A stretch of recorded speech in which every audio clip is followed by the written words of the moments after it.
One thing I ask of the Lord, this is what I seek, that I may dwell in the house of the Lord all the days of my life, to gaze upon the beauty of the Lord and to seek him in his temple. We'll sing to God's praise the hymn 26, number 26, O worship the Lord in the beauty of holiness, bow down before him, his glory proclaim. Number 26, as Ruth begins to play, let's stand ready for singing.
We come tonight to Leviticus chapter 19.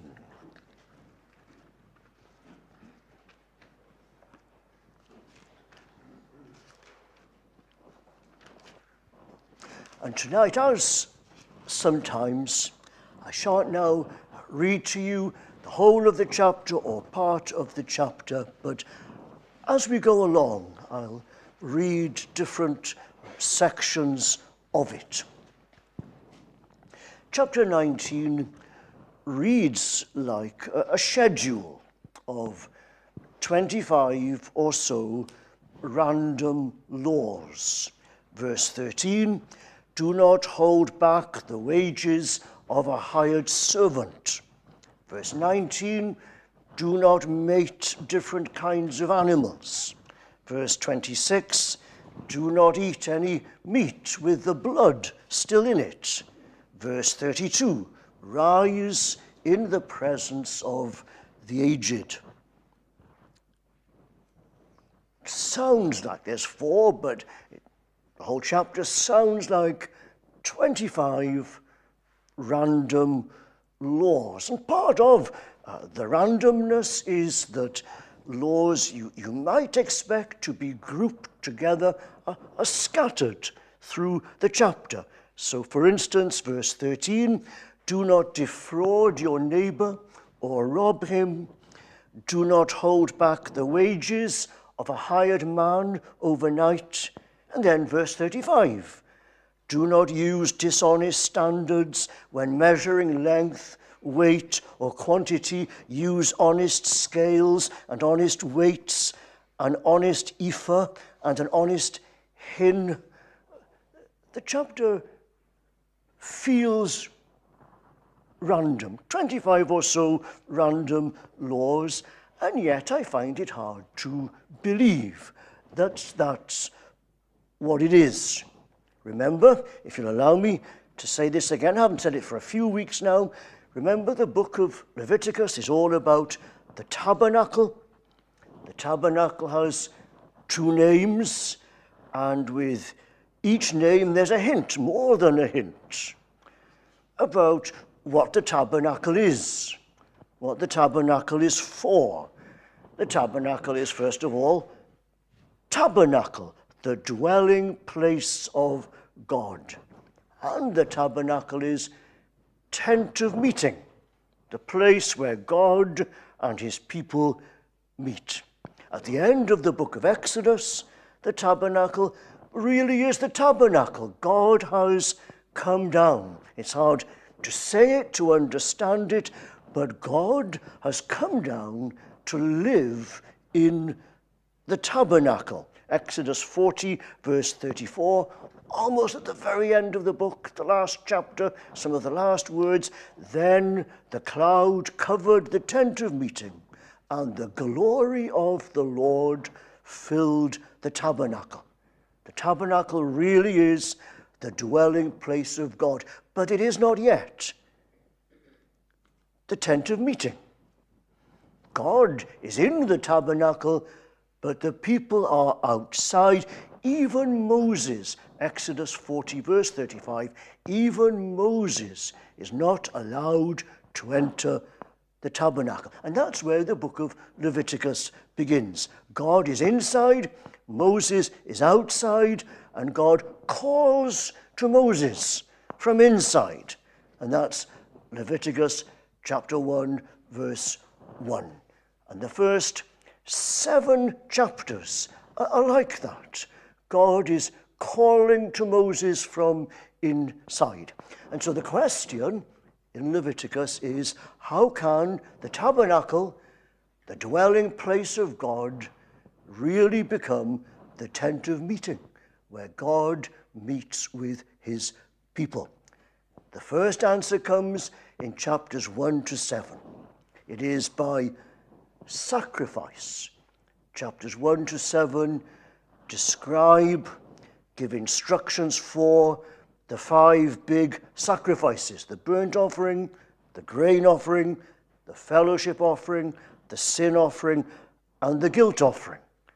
That's the first part of the answer. How can this tabernacle really become the tent of meeting? The second answer is priests to offer the sacrifices. And so in chapter 8, the new priests are ordained. In chapter 9, with sacrifices and priests in place, you have the first services of worship in the tabernacle.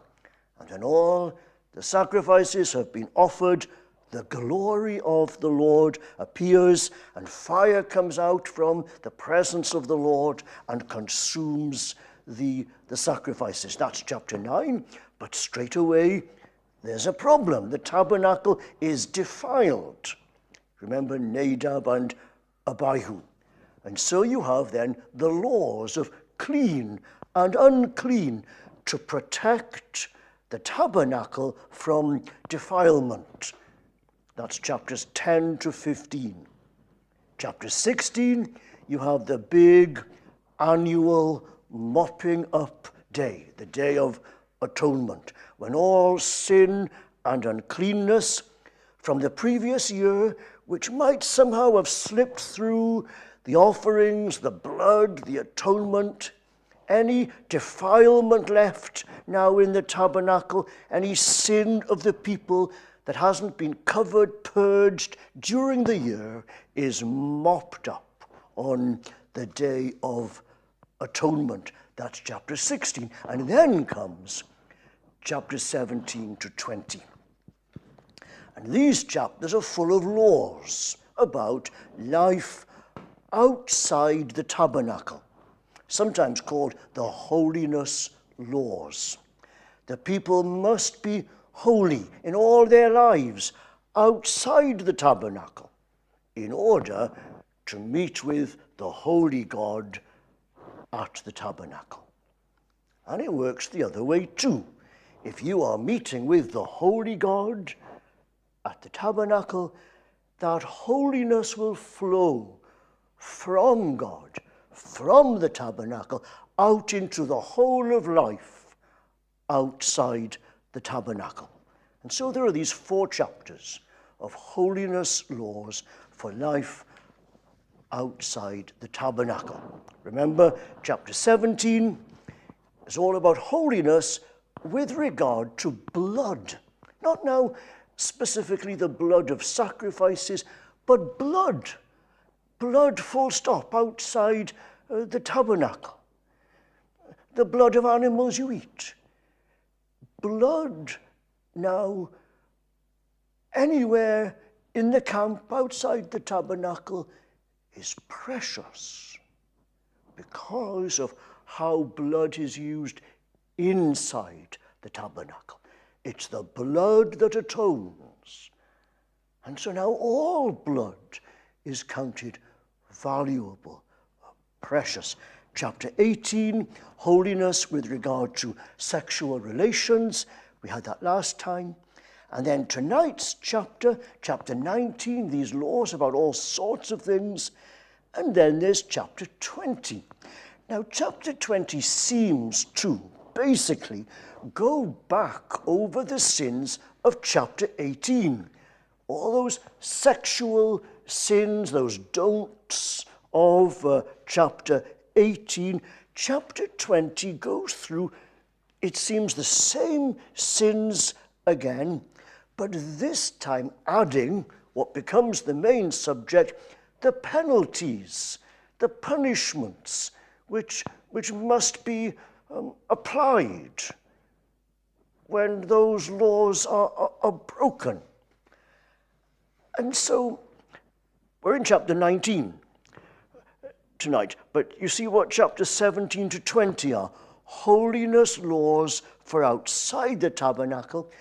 And chapter 19 is squeezed in between 18 and 20. 18, the laws about sexual relations. 20, the penalties for breaking those laws. And this is slid in between.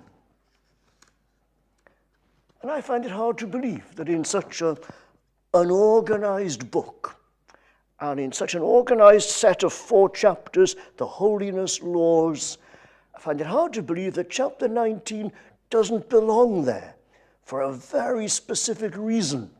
And I find it hard to believe that these are just random laws. But having said that, I want to persuade you of that. I can't say I've discovered the logic of God here. But I want to say 4 things really about chapter 19 tonight. And I hope this goes some way to saying, to understanding, these are not just random laws. First of all, 4 things. 1, while chapter 19 does read like 25 or so random laws, it also reads like an exposition of the 10 commandments. So the 10 great commandments of Exodus 20, Deuteronomy 5, it does look like now all 10 are being expounded, applied. So verse 3, Each of you must respect his mother and father. That's commandment number 5. And you must observe my Sabbaths. Commandment number 4. Verse 11, do not steal. Do not lie. And after he says do not steal and do not lie, the next verses 12 to 16 sound like an exposition of those 2 commandments. 12 to 16, do not swear falsely by my name, and so profane the name of your God. I am the Lord. Do not defraud your neighbor or rob him. Do not hold back the wages of a hired man overnight. Do not curse the deaf or put a stumbling block in front of the blind, but fear your God. I am the Lord. Do not pervert justice. Do not show partiality to the poor or favoritism to the great, but judge your neighbor fairly. Do not go about spreading slander among your people. Do not do anything that endangers your neighbor's life. I am the Lord. They could be read as an exposition of do not lie and do not steal, kind of bound together and applied in those ways. Verses 20, 21, 22, 29 can sound like an exposition of the 7th commandment, you shall not commit adultery. And so that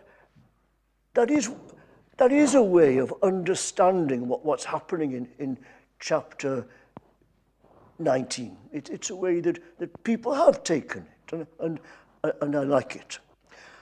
However, secondly, if Leviticus chapter 19 is an exposition of the 10 commandments, there are some laws in chapter 19 that don't seem to fit, or it's hard for us to see how they expound the 10 commandments. So verse 19, keep my decrees, do not mate different kinds of animals, do not plant your field with 2 kinds of seed, do not wear clothing woven of 2 kinds of material. Verses 27 and 28, do not cut the hair at the sides of your head or clip off the edges of your beard. Do not cut your bodies for the dead or put tattoo marks on yourselves. I am the Lord. Now these commandments might be expositions, applications of 1 or 2 of the 10 commandments. For instance, verse 27, do not cut the hair at the sides of your head, and so on. Verse 28, they follow verse 26. Do not practice divination. It could be that verses 27 and 28 are all related to divination, spiritism, contacting the dead, witchcraft. Verse 28 does say, do not cut your bodies for the dead. And it could be that those strange sounding laws are an application of the 1st commandment. You shall have no other gods before me. I'm just pointing out that there are quite a few laws in this chapter which don't seem, at least at first, second glance, to relate to any of the 10 commandments, but they might do, unbeknown to us. And I think then, for that reason, some of these laws sound quite strange to us. We've never been encouraged to obey them. And then thirdly, firstly, they can sound like an exposition of the 10 commandments, but secondly, some of them don't seem to fit under any heading of a commandment, the Big 10. They don't readily fit there to our eyes. Thirdly, always remember when we are trying to understand a chapter like Leviticus chapter 19. And how do we live Leviticus chapter 19? Always remember that when Jesus Christ comes into the world 1,300 years after Moses, when he comes into the world and he dies and rises again and returns to the Father, something happens to the law and the prophets. Something happens to the whole Old Testament. He says, Matthew 5:17, I did not come to abolish the law and the prophets, but to fulfill them. So remember, none of these laws, not even the strangest of them, is abolished. I did not come to abolish any of them. He underlines it in the next verses of Matthew 5, not one, in the Authorized Version, jot or tittle, not the slightest stroke of a pen. From the law and the prophets did I come to abolish. None of it. Not the smallest of these laws is abolished. But remember, each one is fulfilled. And sometimes when Jesus fulfills something from the Old Testament, it does take on quite a different look, feel. So verse 26 of Leviticus 19, do not eat any meat with the blood still in it. That's an Old Testament law. But now that Christ has come, it looks quite different. We know from Mark 7 and 1 Corinthians 10, the Lord Jesus has made all food clean. It's good. It's fine to eat meat with the blood in it. The question is, what does that law look like now? Because Jesus says, I have not abolished it, not one jot or tittle. I have fulfilled it. What does it look like in fulfillment? Some of the Old Testament comes through Christ looking just the same as ever it did. Some of the Old Testament looks quite different. And so I'm saying, don't write off any of the laws of chapter 19. Don't say any one of them is arbitrary, pointless, meaningless. But remember, it might look quite different now. Remember, sometimes we scratch our heads and we study and we still don't know what it looks like now. The example I normally use, because it's so striking, is 1 Corinthians 9. For it is written in the law of Moses, do not muzzle the ox while it is treading out the grain. Is it about oxen that God is concerned? Surely he says this for us. He wasn't writing about oxen, actually. He was writing about apostles and pastors. There's an Old Testament law. And it's not abolished. You shall not muzzle the ox as it treads out the corn. It's not abolished, but it's fulfilled. And in fulfillment, it looks so different. I imagine none of us would ever have dreamt its real meaning if it were not for 1 Corinthians 9, what it looks like now, this side of Christ.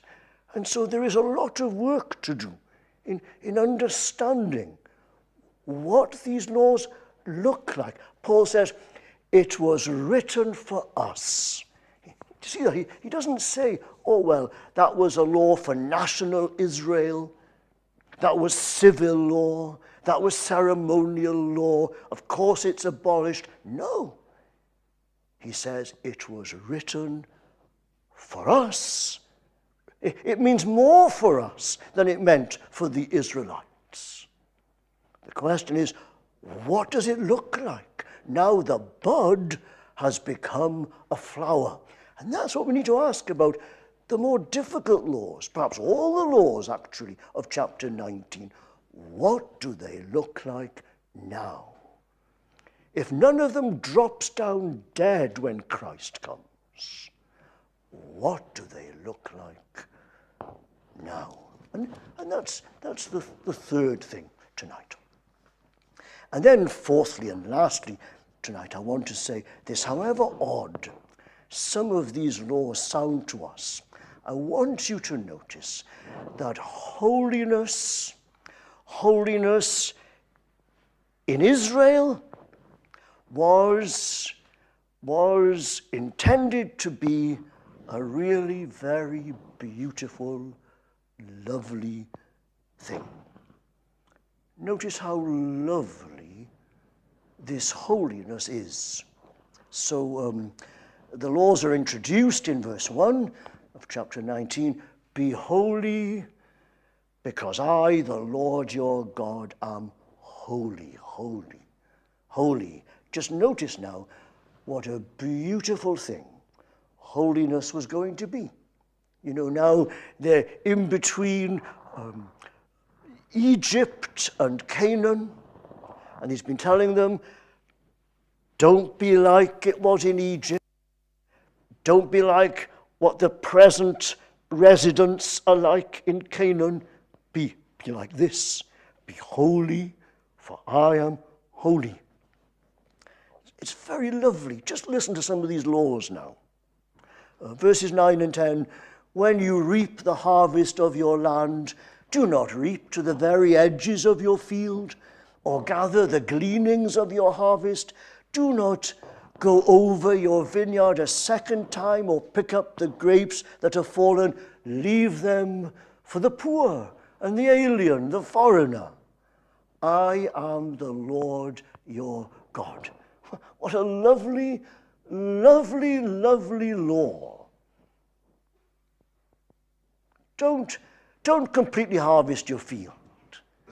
Leave some nice borders for the poor to come and help themselves.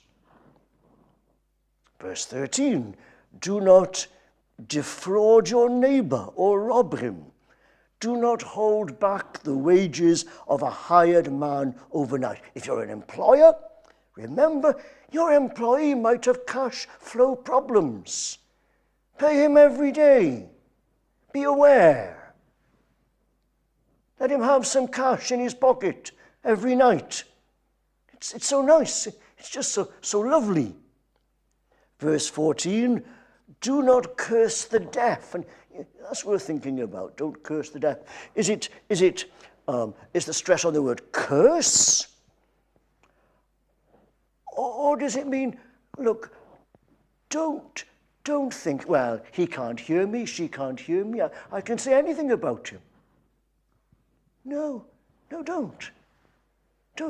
Don't say horrible things because he or she can't hear you. Or put a stumbling block in front of the blind. Verse 16, don't go about spreading slander among your people. Do not do anything that endangers your neighbor's life. Verse 29, don't degrade your daughter by making her a prostitute. Verse 32, rise in the presence of the aged. Isn't that nice, Keith? Would you like that? Yeah, it's just so lovely. Rise in the presence of the aged. Show respect for the elderly and revere your God. Verse 33, isn't this lovely? When an alien lives with you in your land, do not ill-treat him. The alien living with you must be treated as one of your native born. Love him as yourself. These are the horrible laws of God. Not. They are just so lovely. I like to tell you how about the young people in Albania, that every other Friday night, James and Laurie would meet with them and They met every Friday, but one Friday they would go out and do something like play football or whatever, and the other Friday they would read the Bible. And when they got to Leviticus, they had to decide, were they going to read all these laws or say, that's really hard, let's jump to Ruth or something, you see. But they decided, it's the Bible, let's read it. And they were amazed by the response of the young people. They just thought it was so fair, so lovely, so impressive. And that's what I want you to think, that holiness in Israel was just lovely. It was meant to be. And so holy life outside the tabernacle was meant to be a beautiful life, a lovely life, an attractive life. Sorry, because outside the tabernacle, you were always preparing to come to the tabernacle to meet with the holy, lovely, beautiful God. And inside the tabernacle or at the tabernacle, you were meeting God, touching the presence of God, the life of God. And then that life, that holiness you touched in there, it came out with you when you left the tabernacle. And it affected and controlled the whole of your life. And in the end, holiness is love.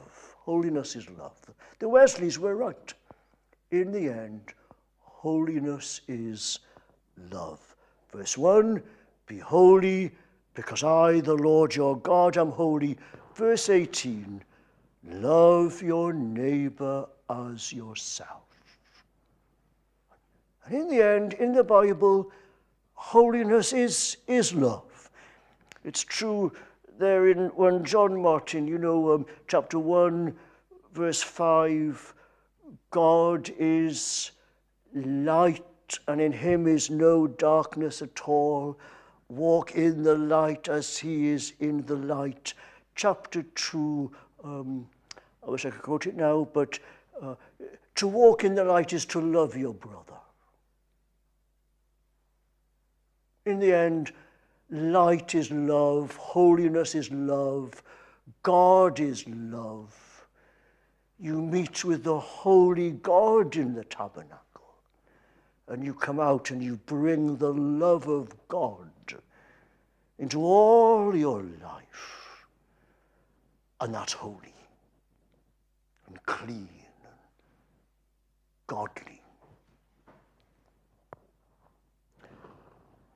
And perhaps that key will help us towards understanding the stranger laws in chapter 19 and how they are to be outworked this side of Christ.